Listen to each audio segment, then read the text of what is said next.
Zack Snyder's epic space opera Rebel Moon Part 1, A Child of Fire, premiered on Netflix to significant fanfare in December 2023.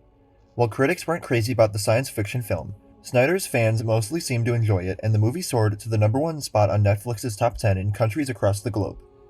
Because the film only acted as a part 1 of Snyder's story, many audience members immediately started looking to the future after the questions many were left with after their initial viewing. Although its April 19th release date is still a few months out, we've already gotten multiple teasers for the film, and know a decent amount through interviews with the cast and crew. Because The Scargiver is the second part of the story, rather than a typical sequel, a majority of the cast members will stay the same, and it's unlikely we see the addition of many new major characters until the actual official sequel, which is in development though not officially greenlit yet. Perhaps the most notable difference is the absence of Charlie Hunnam's character, the mercenary Kai. After betraying Korra and the others in the first movie, Gunnar kills him, and therefore it is unlikely that we'll see him return. However, a character's presumed death doesn't necessarily rule out their return, as viewers learned in the film's post-credit scene. Atticus Noble, the film's primary antagonist, is defeated at the end, more or less, but his corpse is recovered and he's revived. When we last see him, the overall big bad Belisarius is demanding he smash the insurgency and bring Korra to him alive so he can make an example of her. With what we saw from Part 1, it's hard to count out any characters dead until we see them die indisputably on screen.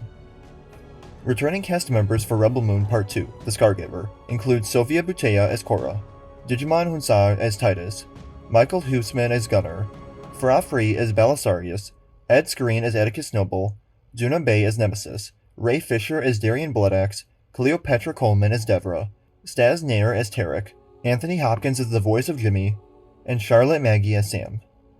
According to actor Ed Skrein, Snyder turned to the acclaimed director Christopher Nolan for inspiration in creating the second part, looking to Dunkirk and wanting Part 2 to be very epic.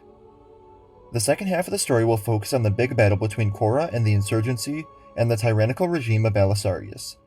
Atticus Noble returns, and Korra gets everyone prepared for the incoming fight. It also looks like Korra and Gunnar will give in to the sexual tension that's been brewing between them. Since the first movie was really about Korra going around and recruiting everyone, the second half will hone in on the actual fight, including the lead up to it, and presumably the aftermath.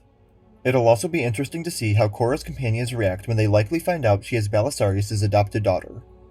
The official synopsis for the sequel released by Netflix reads, Rebel Moon Part 2, The Scargiver, continues the epic saga of Korra and the surviving warriors as they prepare to sacrifice everything, fighting alongside the brave people of Velt, to defend a once peaceful village, a newfound homeland for those who have lost their own in the fight against the Motherworld. On the eve of their battle, the warriors must face the truths of their past, each revealing why they fight. As the full force of the realm bears down on the burgeoning rebellion, unbreakable bonds are forged, heroes emerge, and legends are made. Are you excited for this movie? Let me know in the comments below. Remember to like the video, and subscribe for more Rebel Moon videos, and remember to follow me on Instagram, Twitter, and TikTok. Thank you all for watching, and remember, the Force will be with you, always.